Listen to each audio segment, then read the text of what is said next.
Hey guys, well, I had a good few days here in Cleveland at CEX. It's a Content Creators Expo. I'm tired. It was fun. I learned a lot. I had some friends in from out of town. We did a lot of fun Cleveland things, ate good Cleveland food. I ate way too many pierogies. We went to an 80s dance party. I even crimped my hair. It was fun. We had a great time.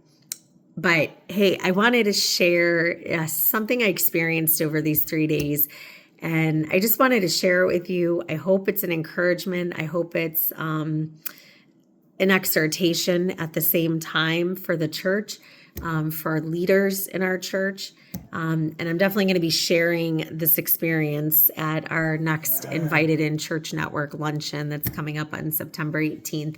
But here, let me share this real quick. Kev's with me in the background. You'll hear him playing, talking.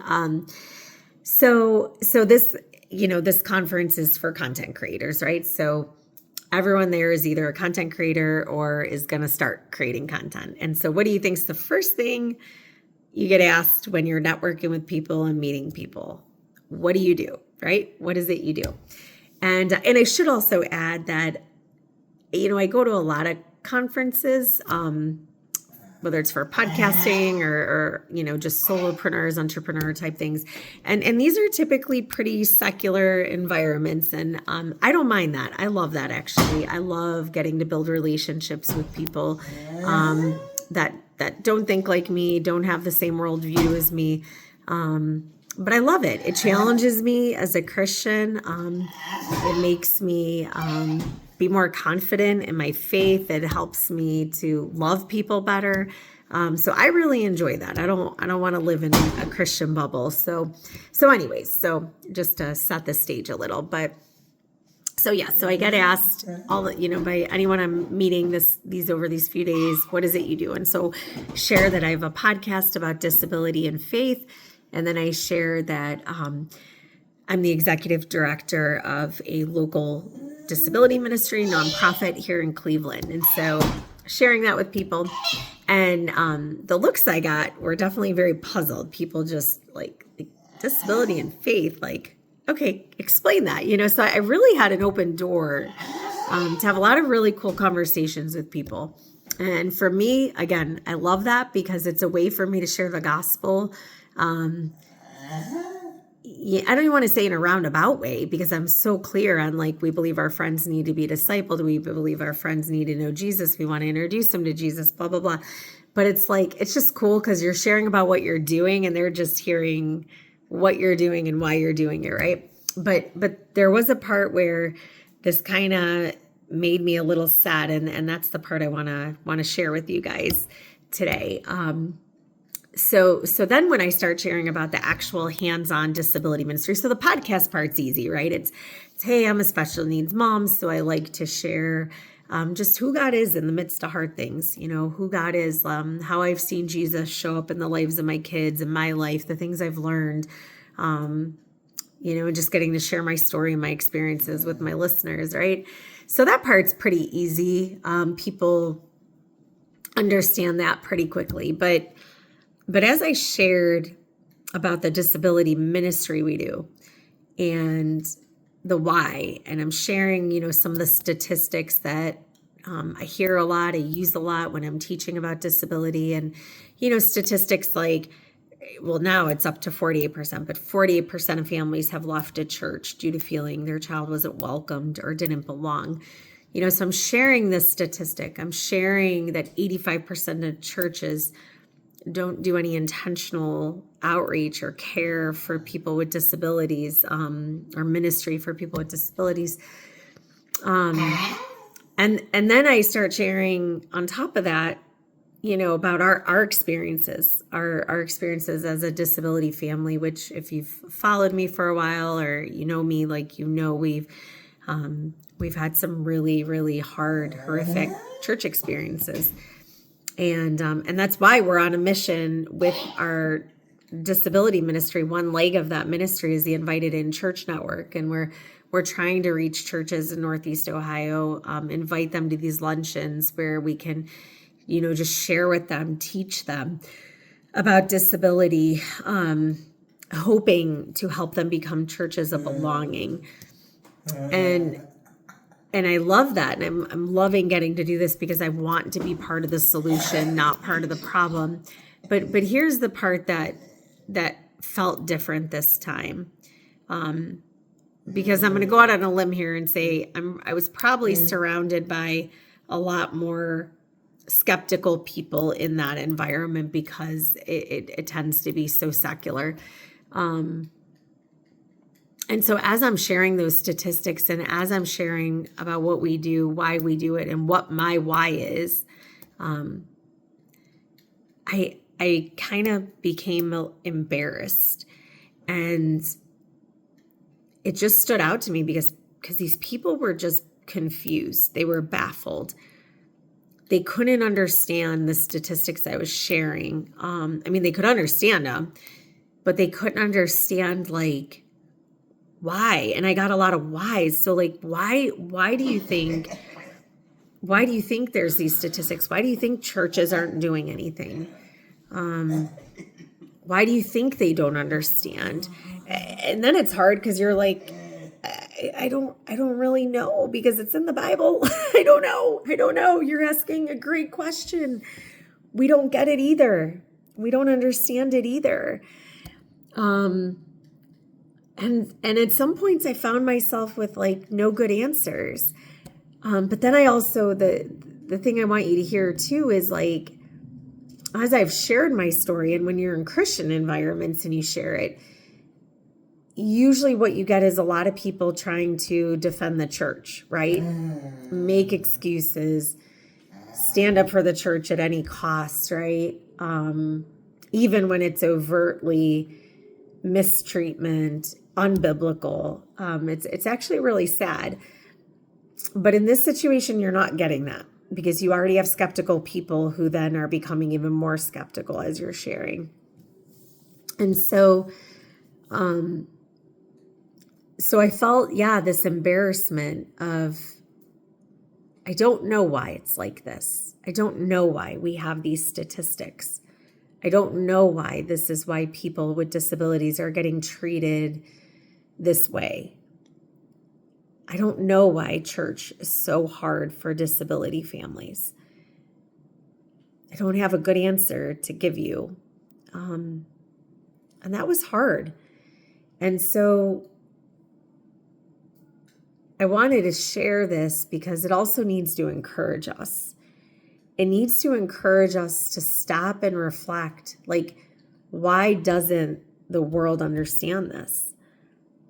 And I think there's part of it that's like the world is doing better than the church in a lot of ways. Our schools are more inclusive. Targets are more inclusive. We're seeing adapted changing tables go up in parks and the zoo and grocery stores. And I'm not exaggerating when I say that. I can name 3 places I just heard about in the last 2 weeks that put in adapted changing tables, right? Like, so we're seeing the world pushing themselves and trying to get more on board. And really the crazy thing it is, they're not looking at it as optional. That's why they're making progress, because they don't look at it as optional. Because I would also say you have a lot less tolerance outside of the church. Again, in the church, you're going to have people make a lot of excuses, just like there were a lot of excuses when ADA went into effect and the church rallied against that, things like that, right? Like you're going to have a lot of Christians making excuses. Out in the world, people are not like that. They're not going to make excuses for you. They're going to expect that you're going to make things accessible. They're going to expect that, people's rights, disability rights, that they matter. And that they should be able to go into this place and be served. They should have access to this place, right? So I think that's where that discrepancy comes in, is that the world just cannot wrap their brains around what Christian families are experiencing within the church and what someone like me who is working in faith-based ministry, what we're having to put our efforts towards is not changing the world. Not as much discipleship. It's we're on a mission to change the church. And that's the irony in it. That's the baffling, the thing that creates like that baffled mindset, right? Is wait, you're on a mission to change the church. You're having to do these things to change the church. Where really, when you think of it, the church has always been on a mission to convert the world, to be missional, to introduce people to Jesus. And so it's a weird space. Can you understand where I'm coming from? It's a weird space. It's a very weird space. And so I don't know, I would challenge you, have a conversation like this with someone who's not a Christian, and maybe you'll experience what I experienced at this conference. But I'm saying this to encourage you. If you're a pastor, if you're a leader, we shouldn't have to be embarrassed about where we're at as Christians, right? Like we hear a lot about that in politics, like, oh, I'm so embarrassed of this or that, or, man, I felt that about disability this weekend or these few days. I felt that heavily. Like, this is really hard to stand here and tell someone who's already skeptical of the church. And now they're like even more skeptical. And that doesn't mean that I shouldn't talk about it. So those of you who are thinking that, that's not the answer. It doesn't mean that we shouldn't have these conversations. Doesn't mean that we shouldn't be honest and share. It means that something has to change, that we actually have to do something different. It's almost like we're saying, oh, we got found out, like the world's finding us out. And we're more concerned about how did they find out, right? I remember Alistair Begg doing one of the best sermons I've ever heard in my life about the difference between remorse or repentance. Are we sad we got found out? Are we sad we got caught with our hand in the cookie jar? Or are we actually repentant over the fact that we stole the cookie? And that's what we need to ask ourselves as Christians. Are we sad that the world is finding us out, that this is how we're treating an entire people group, the majority of our churches? Or are we truly repentant over our sin and ready to change? And I think that's a question we have to ask ourselves. I think that's a question our leaders in our churches need to ask themselves. I think it's a question that as a disability mom and someone who works in disability ministry, I'm asking myself. It's not about the remorse. It's not about silencing the people who have stories that are just in an organic way, like I'm sharing with you over these last few days that just happened. It's not about silencing them. It's about actually changing, repenting and changing, right? So it's hard. It's a hard truth. It's a hard pill to swallow. But I can tell you from the looks on the faces I talked to these few days, the questions that came from it, the disbelief I saw, the skepticism I saw in people. It's our responsibility as Christians to do better. It's our responsibility as the body of Christ to do better. And that's why, honestly, part of our mission statement of our church network that we're doing is we're doing this. We're meeting together and creating this space for church leaders to learn and to be encouraged and to be equipped so that our churches accurately reflect the heart of God, the heart of Jesus for people with disabilities. That needs to be our mission, that we are showing Jesus, that we are acting and treating people with disabilities the way Jesus did and would. And so it leaves us truly with no excuse.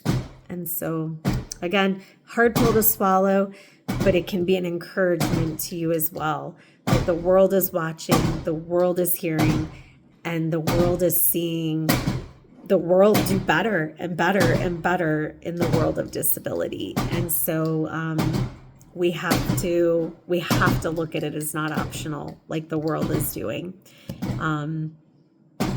Because we're called to be salt, we're called to be light, we're called to be a city on a hill. And the world has a lot less tolerance for these types of behaviors, these types of interactions, this type of neglect than Christians do, unfortunately, and it shouldn't be that way. So just want to share that with you. I hope that encourages you. I hope that challenges you, and I hope it causes us to change and reflect Jesus' heart more accurately for the disability community.